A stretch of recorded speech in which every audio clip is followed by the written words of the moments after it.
Undang-Undang Cipta Kerja yang menuai polemik bagi sebagian kelompok oleh pemerintah dianggap memiliki segudang manfaat bagi pemulihan ekonomi, terutama di saat pandemi COVID-19 saat ini. Salah satu masalah yang kerap menjadi ganjalan dalam investasi diantaranya perizinan usaha yang dianggap rumit, persyaratan investasi yang memberatkan, hingga pengadaan lahan yang sulit. Dalam pengesahan Undang-Undang Cipta Kerja di DPR, Menko Perekonomian Airlangga Hartarto berharap Undang-Undang Cipta Kerja dapat menjadi magnet bagi negara-negara sahabat dan korporasi internasional. Untuk menunjang peningkatan investasi dalam negeri, pemerintah akan membentuk lembaga pengelola investasi sebagaimana yang disepakati dalam Undang-Undang Cipta Kerja. Diharapkan dengan adanya Undang-Undang Cipta Kerja, lapangan pekerjaan dan nilai investasi dapat terus meningkat. Dari Jakarta, Tim Liputan iNews melaporkan.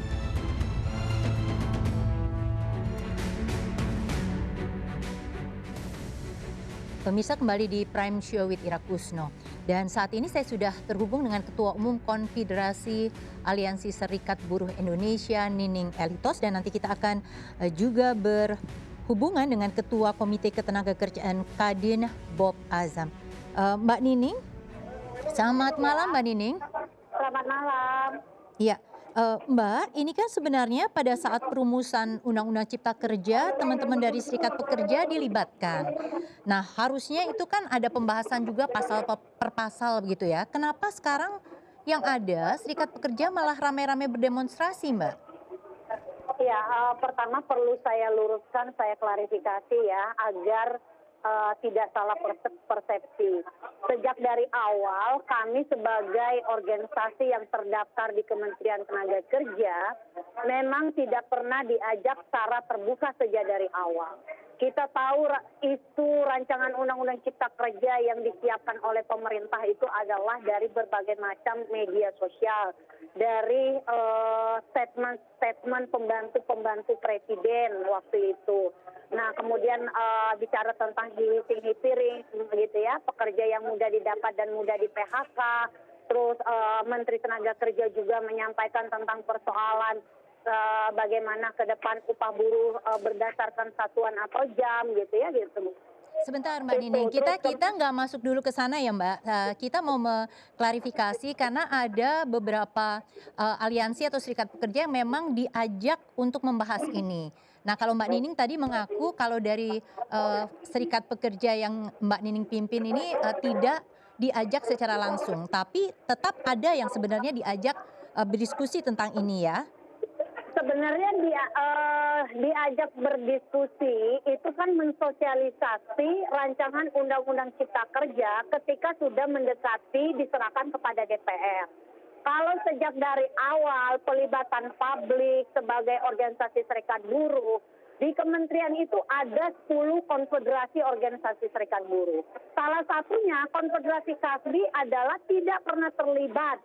Itu yang kemudian harus kami klarifikasi gitu loh. Jangan ke pemerintah mengundang itu ketika sudah mau diserahkan kepada DPR menyampaikan sosialisasi. Beda partisipasi publik dengan sosialisasi. Oke, Mbak Nining, ya, memang saya dapat poinnya di sana. Jadi untuk konfederasinya Mbak Nining memang tidak diajak, walaupun dari beberapa itu mengatakan bahwa memang sudah ada yang juga turut serta membahas pasal per pasal. Oke, selanjutnya Mbak Nining, ini kan banyak sekali beredar hoax di mana-mana selama 2-3 hari ini. Apakah kemudian dari konfederasinya Mbak Nining begitu ya, berusaha mencari tahu lebih lanjut mengenai hoax yang beredar? Jangan-jangan turun ke jalan karena mendapatkan informasi yang salah, Mbak? Sekarang saya mau sampaikan, sejak dari awal ketika kita mempertanyakan 13 Januari, kami datang ke DPR RI. Waktu itu ditemui pimpinan Balek Pak Suratman. Kemudian kami mempertanyakan apakah rancangan undang-undang ini sudah masuk ke DPR atau ini inisiatif siapa. DPR menyampaikan ini pure murni dilakukan oleh pemerintah kayak gitu kan. Maka aksi pada saat tanggal 13 Januari kami menyampaikan agar DPR penuh kehati-hatian agar tidak begitu tergesa-gesa menerima apalagi melakukan pembahasan terhadap rancangan Undang-Undang Cipta Kerja. Ya, kalau dikatakan diajak bahas pasal per pasal, sama sekali kami tidak pernah diajak Mbak bicara. Nining, sebentar. Pertanyaan saya sebenarnya adalah kan selama teman-teman serikat pekerja ini berdemo, ini banyak sekali berseliweran hoaks ya. Berita-berita palsu dan mungkin juga tidak sebenarnya tidak punya dasar kebenaran. Jangan-jangan teman-teman serikat pekerja ini kemudian turun ke jalan karena tidak ada klarifikasi atau tidak mendapatkan informasi yang sejernih-jernihnya tentang ini. Apakah ketika turun itu sudah mencoba mencari tahu apa sih yang sebenarnya isi dari pasal-pasal yang mungkin diperdebatkan itu? Jadi gini, sebelum diserahkan kepada DPR, kami berusaha mengakses untuk mendapatkan secara resmi dari pemerintah. Tapi kami tidak pernah diberikan akses, tidak pernah dikasih draftnya, kan gitu. Jadi waktu sebelum diserahkan kepada DPR itu kami mempertanyakan kepada pemerintah, apakah ini waktu itu kan ada draft berseliweran. Kami kemudian sempat bertanya dan pernah melakukan demo. Pemerintah pada saat itu menyatakan itu hoax. Ketika sudah diserahkan kepada DPR, kami menerima draftnya itu, kami sandingkan antara Undang-Undang 13 dengan rancangan Undang-Undang Cipta Kerja. Apa yang kemudian disampaikan oleh pembantu presiden, apa yang kemudian dianggap hoax, ternyata faktanya benar gitu kan. Oke, Itu yang Mbak kemudian. Nining sebentar, sebentar kita berarti harus masuk kepada pertanyaan saya berikutnya. Saya ingin tahu apakah Pak Bob sudah bersama kita, Pak Bob Azam? Sebentar Mbak Nining, saya tanyakan dulu. Apakah sudah bersama Pak Bob Azam? Belum bisa tersambung. Kami masih punya kendala teknis dalam hal ini. Saya akan lanjut kepada Mbak Nining. Mbak Nining, ini sekarang pertanyaan adalah berarti apa sih sebenarnya Mbak pasal-pasal gitu ya atau isu utama yang dipertanyakan begitu oleh teman-teman serikat pekerja sehingga ini menimbulkan demo besar-besaran hingga saat ini. Apa saja Mbak? Ini saya punya contekan sebenarnya Mbak karena ini sekian banyak pasal sulit sekali untuk kemudian kita langsung sama-sama pahami. Silakan Mbak, apa yang terutama pasal-pasal yang menjadi keberatan dari serikat pekerja? Iya, pertama waktu masih draft di DPR gitu ya, kami menyampaikan bahwa keberatan bahwa peran dan fungsi pemerintah dan DPR ini bagaimana melindungi seluruh tumpah darah Indonesia. Oke, itu artinya, yang pertama di Mbak. konstitusi, iya Oke. sebentar dulu, kan ada pesan bahwa di dalam konstitusi kita bagaimana pekerjaan dan penghidupan yang layak. Di mana pada saat itu adalah pasal 59 dihapus dari Undang-Undang Ketenagakerjaan, kan gitu. Kami Oke. sandingkan antara RUU Cipta Kerja. Artinya ke depan bagaimana liberalisasi tentang persoalan tenaga kerja yang mudah di PHK, yang mereka hari ini rentan, semakin rentan ketika Oke, sudah tidak lagi sebentar punya Mbak, sebentar, keamanan satu-satu. kepastian bekerja. Iya, Mbak Nining kita bahas satu-satu ya. Jadi yang pertama tadi Mbak Nining bilang apa? Apakah ini soal pasal 59 itu adalah berkaitan dengan pasal pekerja kontrak ya Mbak? Betul? Ya, PKWT dan Oke, alidaya. PKWT. Nah, ini kan kemudian saya dapat draft dari Kementerian Tenaga Kerja begitu Mbak. Kalau keberatan teman-teman karena apa? Karena dianggap kemudian pekerja kontrak ini bisa selamanya dan sewaktu-waktu itu diputus hubungannya begitu oleh yang memberi pekerjaan. Apakah itu keberatannya? Ya, pertama gini, ketika kita bicara tentang persoalan relasi, karena kan akan ada terjadi relasi ketimpangan. Nah, ketika pemerintah tidak lagi memberikan payung hukum, kepastian hukum tentang kepastian kerja, tentu ini akan membuat buruh semakin rentan. Posisinya sekarang itu kita sebenarnya menghendaki bagaimana pemerintah dan DPR ini lebih fokus terhadap bagaimana melakukan penghentian PHK sepihak dan perampasan hak buruh yang terjadi di masa pandemi. Oke, sebentar Mbak Nining sebentar.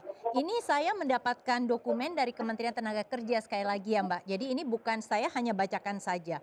Terkait dengan status kontrak Mbak, itu kan yang dikatakan yang beredar adalah hoaks bahwa status pekerja bisa kontrak seumur hidup, tidak ada batas waktu kontrak.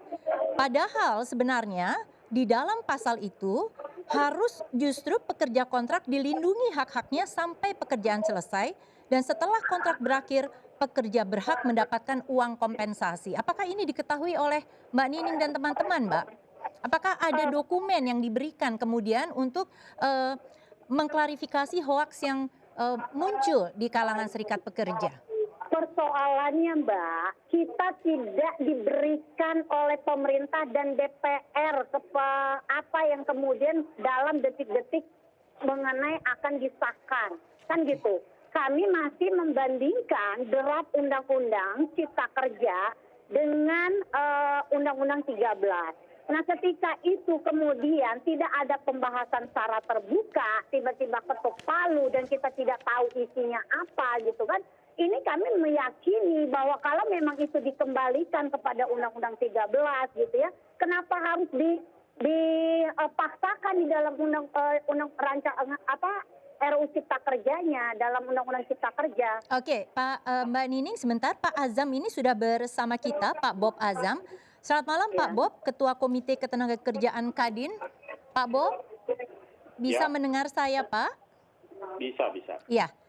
Pak Bob, saya bersama Mbak Nining Elitos. Tadi sebelum Pak Bob Azam bergabung, Mbak Nining itu mengatakan sebenarnya ini ada cara ketika ini diundangkan, tidak cukup sosialisasi atau penjelasan yang diberikan kepada para buruh begitu atau serikat pekerja. Yang kedua juga yang menjadi salah satu concern utama gitu adalah soal waktu kontrak yang katanya tidak bisa terus-menerus dan tidak akan pernah bisa diputus. Kalaupun diputus itu nanti akan merugikan pekerja. Pak Bob Azam, terkait dengan soal kontrak ini, pemahaman Bapak sebagai pengusaha bagaimana ya Pak? Apakah memang seperti itu? Ya, sebelumnya selamat malam dulu nih sama Mbak Nining. Udah 2 kali ketemu Mbak Nining ya. Apa kabar Mbak Nining? Baik ya. Baik. Jadi masalah kontrak ini kan kalau saya lihat ya, sebenarnya yang diatur di Undang-Undang 13 kan nggak semuanya tidak berlaku, masih tetap berlaku ya, bahwa kontrak itu untuk pekerjaan yang sekali selesai ya. Nah, mengenai waktunya kan saya nggak tahu apakah nanti akan diatur di dalam PP atau seperti apa, tetapi yang jelas di kontrak ini ada satu tambahan ya yang diharapkan bisa memberikan perlindungan bagi pekerja kontrak, yaitu mereka akan mendapatkan kompensasi setiap 1 tahun. Dan ini sebelumnya tidak ada ya Pak Bob? 1 bulan upah. Sebelumnya belum ada gitu. Jadi yang kita tangkap tuh itu gitu. Oke, Pak Bob, Mbak Nining, berarti pada soal pasal 59 itu ada kompensasi setiap tahun yang tadinya tidak ada, dan ini justru menguntungkan teman-teman dari serikat pekerja atau buruh.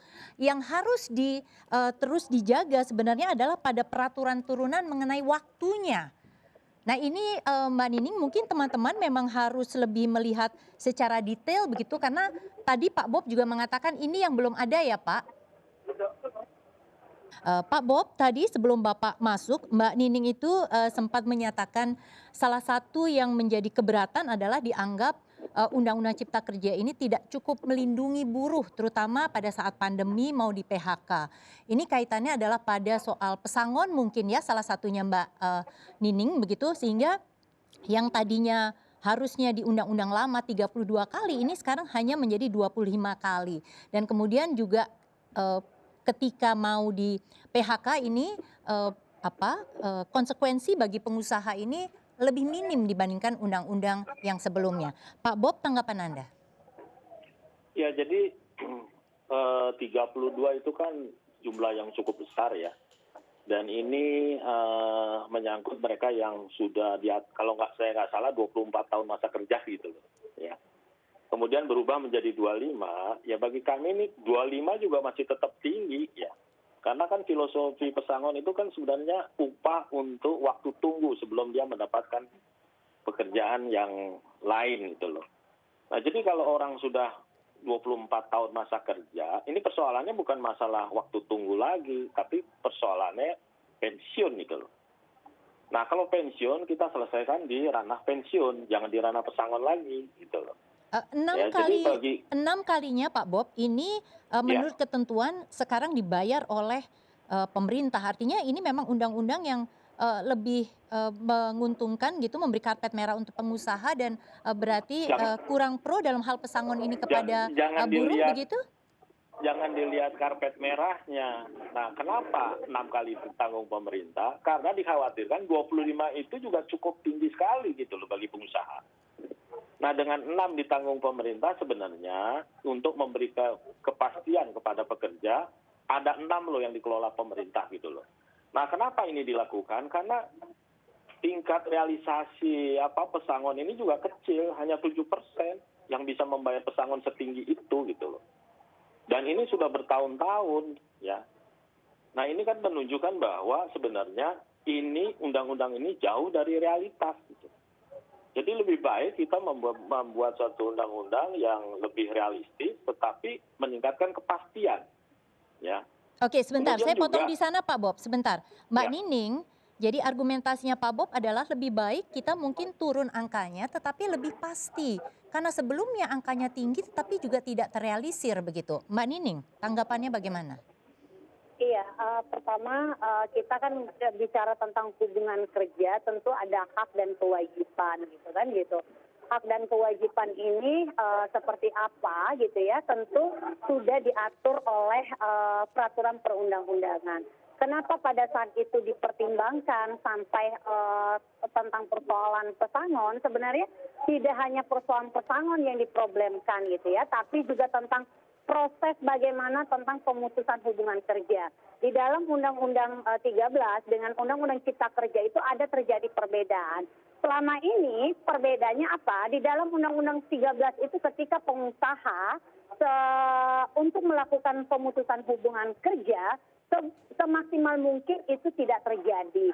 Kalaupun tidak bisa dihindarkan, harus ada proses bagaimana perizinan melalui dinas terkait gitu kan. Nah ini kemudian di dalam RUU Cipta Kerja ini dihilangkan gitu loh. Nah kalau kemudian peran negara, tanggung jawab negara bagaimana memastikan persoalan pekerjaan terhadap para pekerjanya diberikan ruang semakin kemudahan untuk melakukan pemutusan hubungan kerja, di mana kita letak tentang persoalan bicara tentang persoalan berkaitan dengan daya beli kaum buruh gitu Ya, loh. Nah, Mbak Nining sebentar, stop di sana Mbak Nining. Mbak Nining sebentar, saya ingin Pak Bob menanggapi apa yang disampaikan oleh Mbak Nining tadi. Pak Bob silakan. ya jadi tetap ya prosedur mengenai pemutusan hubungan kerja saya rasa nggak berubah ya. Mungkin harus diatur lagi di ketentuan-ketentuan. Kalau memang ya. tidak berubah di dalam Undang-Undang 13, kenapa sih harus dipaksakan di dalam rancangan Undang-Undang Cipta Kerja? Berarti ada dua dong undang-undang yang harus kita sebagai acuan dari ketenaga kerjaan. Satu Undang-Undang 13, satu rancangan Undang-Undang Cipta Kerja. Padahal pemerintah setahu saya selama ini ketika sudah ada regulasi baru pasti akan menganulir tentang undang-undang sebelumnya gitu loh. Oke, Mbak Nining kita kasih kesempatan Pak Bob untuk menanggapi. Sebentar Mbak Nining. Mbak Nining kita kasih kesempatan Pak Bob. Ada pasal-pasal ya dengan Omnibus Law itu kan nggak berarti Undang-Undang 13 tidak berlaku. Masih berlaku ya kan selama tidak ada pasal yang baru. Jadi pasal yang baru ini yang menggantikan pasal yang lama. Jadi kalau pasal yang lama itu digantikan pasal baru, ya benar yang disampaikan Mbak Nining bahwa yang berlaku pasal yang baru. Nah, kemudian juga di pasal-pasal baru itu dipisahkan. Ada yang diatur di undang-undang, ada yang diatur di peraturan di bawahnya. Nah, Pak Bob sebentar. Yang Mbak Nining sampaikan ketika pemutusan kerja itu menjadi lebih mudah prosesnya. Apakah ini memang juga sudah ada di pasal baru sehingga menjadi keadaannya memang membuat menjadi lebih mudah untuk pengusaha? Apakah betul seperti itu? Juga, tetap aja ada prosedur-prosedur yang harus kita lampaui, ya. Nah, kalau dan misalkan itu juga pasal seperti itu, kenapa sih kemudian draftnya tidak dibagikan kepada serikat-serikat buruh yang punya kepentingan gitu ya, gitu? Kenapa ditutup-tutup gitu? Kenapa aksesnya tidak mudah bagi kami gitu? Undangan di DPR pun kami juga banyak serikat buruh yang juga tidak diundang. Ini menjadi pertanyaan kita. Oke. Itu satu hal ya Mbak Nining dicatat karena itu adalah PR-nya pemerintah begitu. Pak Bob ada yang mau ditambahkan dalam hal ini? Ya mungkin saya nggak tahu ya apa yang dialami oleh Mbak Nining ya. Sebenarnya kan sebelum dibawa ke DPR kita ada pertemuan tripartit ya, di mana di situ juga teman-teman serikat juga diundang. Kemudian juga pasal per pasal juga dibahas. Jadi ada ya pertemuan itu ada, tapi tempatnya Mbak Nining nggak merasa diundang, tapi ada serikat pekerja yang diundang ya? Kami tidak pernah membahas pasal per pasal, kami tidak pernah diminta memberikan masukan secara tertulis. Ya saya nggak tahu ya, tapi kan pembahasannya ada itu di pertemuan tripartit ya, atau mungkin walk out kali ya waktu itu ya. Kami tidak lupa pernah juga gitu. lockout di dalam, karena gini Pak Bob, harus diingat, Ya. pemerintah selama ini menganggap serikat-serikat buruh yang kritis, yang kritik tidak pernah dilibatkan dalam hal-hal yang urgensi. Itu yang harus diingatkan. Sehingga gitu, pemerintah seringkali mendiskriminasikan terhadap serikat-serikat buruh. Tidak hanya konfederasi KASBI, ada konfederasi KPBI, ada konfederasi KSN, ada serikat federasi yang memang terdaftar secara resmi, nggak pernah dianggap. Oke. Mbak Nining sebentar. Ini berarti kalau Pak Bob ini kan memang menganggap bahwa waktu itu ada yang diundang. Dan keberatan Mbak Nining adalah jangan-jangan karena konfederasi yang kritis-kritis ini kemudian menjadi tidak turut diundang secara reguler begitu ya untuk mendiskusikan pasal per pasal. Tetapi pertanyaannya sekarang Pak Bob, ini kan banyak sekali dari pasal-pasal di Undang-Undang Cipta Kerja yang masih bolong begitu dan diserahkan ke bipartit perusahaan serta karyawan. Apakah ini yakin Pak Bob bisa diselesaikan? Karena selama ini kan biasanya buruh begitu pekerja tidak akan dalam posisi setara dengan pengusaha atau yang memberi pekerjaan. Tapi memang Mbak Ira ya, bahwa hubungan industrial kita itu harus bertumpu kepada bipartit gitu loh. Tapi Bukan yakin hanya nggak Pak, semata dengan ini banyak loh yang mesti dibicarakan. Tadi ada keluhan untuk utamanya beberapa pasal. betul, Dan ini betul. Tapi ke turunannya harus ya, tapi ke dijaga. depan, jadi begini Mbak Ira, kita juga harus membedakan ya masa lalu dan masa yang akan datang. Ke depan ini situasi perusahaan itu akan berbeda, sangat berbeda satu sama lain. Ada yang perusahaan berkembang dengan pesat, ada yang sekarat karena COVID. Nah, jadi yang kita harus perkuat adalah bipartit di masing-masing perusahaan, karena mereka yang paling tahu situasi perusahaan. Jadi bobotnya kita harus mulai pindahkan dari undang-undang ke bipartit gitu loh. Ya, jadi sebenarnya yang kita harapkan adalah bukan hanya sekedar pasal per pasal naik atau turun atau tambah atau kurang ya, tapi transformasi ya hubungan industrial dari yang sebelumnya lebih banyak bergantung kepada peraturan perundang-undangan, lebih ke arah bipartit gitu loh. Oke. Ya. Dengan ada Undang-Undang 13 ini malah PKB kita menurun gitu loh. Nah harapannya setelah dengan adanya Omnibus Law ini, di mana beberapa ketentuan itu harus dicantumkan di dalam PKB, itu malah memacu bahwa setiap perusahaan itu harus membuat PKB. Kalau nggak bisa menjalankan undang-undang. Mbak Nining, apakah yang disampaikan Pak Bob itu dipahami begitu, diketahui oleh pihak konfederasi atau serikat pekerjanya Mbak Nining? Perlu saya sampaikan ya, realita yang dihadapi oleh serikat buruh. Hampir 500-an perusahaan anggota konfederasi KASBI tidak mudah untuk melakukan bipartit ketika tidak ada payung hukumnya gitu ya, apalagi melebihi dari aturan undang-undang. Karena gini, pengusaha seringkali menyampaikan bahwa UMK itu adalah upah minimal, tapi prakteknya gitu mayoritas di industri gitu ya, justru kemudian gitu upah minimum kota dan kabupaten itu seringkali menjadi maksimal. Jadi kalau dikatakan bagaimana ada terjadi perubahan skala gitu, tapi kalau kemudian tidak ada payung hukum, relasinya tidak terjadi ketimpangan, ini kemudian akan terus menciptakan problem, konflik gitu ya. Ya, Pak Sebenarnya Bob, sebentar, bagaimana Pak Bob. tingkat perusahaan itu memang benar-benar membuka transparansi, keterbukaan.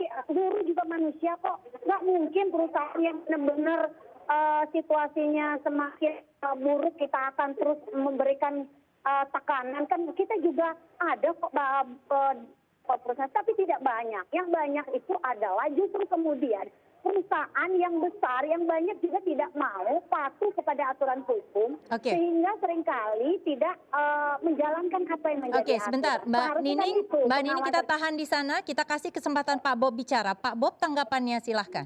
Ya, jadi apa yang disampaikan dengan Mbak Nining, ya kan, saya setuju sekali. Memang nggak semua perusahaan itu siap untuk bipartit gitu loh. Tetapi kondisi seperti ini bukan berarti kita meninggalkan bipartit. kita justru harus memperkuat. Nah, salah satu inisiatif yang dilakukan oleh dunia usaha, kita mengusulkan ke pemerintah bahwa orang yang in charge terhadap persoalan-persoalan ketenaga kerjaan di human resource itu harus certified. Mereka harus punya kompetensi, mereka harus mengerti undang-undang ketenaga kerjaan. Mereka harus orang-orang yang terbaik yang dipilih.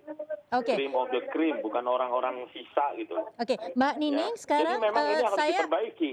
Ya. Jangan dihindari, justru ini harus kita perbaiki. Catatannya itu ya Pak Bob. Sekarang Mbak Nining, ini kan sekarang sudah disahkan menjadi undang-undang. Apa sih yang mau dilakukan? Karena kan kelihatannya kita tidak akan bisa mundur kembali begitu ya. Apakah masih akan mau terus demo atau mau menempuh jalur hukum atau bagaimana Mbak? Iya, ini sebenarnya buruh dalam situasi pandemik yang apalagi dalam situasi yang tidak baik. Tidak ada yang mau turun ke jalan, Mbak. Harus diingatkan kembali. Yang memaksa kami turun ke jalan itu karena sikap dari pemerintah dan DPR. Kami sejak dari awal sudah memberikan masukan, memberikan kritikan, memberikan pertimbangan gitu ya. Tapi kami dianggap bagian yang tidak menjadi penting di dalam melahirkan satu regulasi. Oke, itu tadi Mbak Nining sudah sampaikan. Pertanyaan saya, apakah dengan situasi begini mau bagaimana? Tentu kami mendesak kepada pemerintah karena rancangan Undang-Undang Cipta Kerja ini tidak hanya bicara sektor ketenaga kerjaan, tapi ada 11 klaster gitu ya berkaitan dengan kehidupan masyarakat. Maka kita meminta kepada Presiden gitu ya agar untuk membuat perpu peraturan pengganti undang-undang. Tapi kalau tadi Pak Bob bilang bahwa kalaupun kemudian dikembalikan kepada Undang-Undang 13, kenapa harus dipaksakan di rancangan Undang-Undang Cipta Kerja? Kan kayak gitu. Ya, Mbak Nining berarti ini tuntutannya perpu begitu ya, tidak kemudian justru menggawangi di pasal per pasal yang menjadi aturan turunannya. Kalau itu yang diinginkan oleh Serikat Pekerja. Baik, terima kasih Pak Bob Azam dan juga Mbak Nining Elitos sudah bergabung bersama Prime Show with Ira Kusno. Kita harapkan ini segera ada jalan keluarnya begitu ya, karena ini situasi pandemi dan sebenarnya ini untuk kebaikan bersama. Terima kasih, selamat malam. Terima kasih, selamat malam. Pemirsa, iNews Research mengadakan polling terkait Undang-Undang Cipta Kerja dan berikut hasilnya.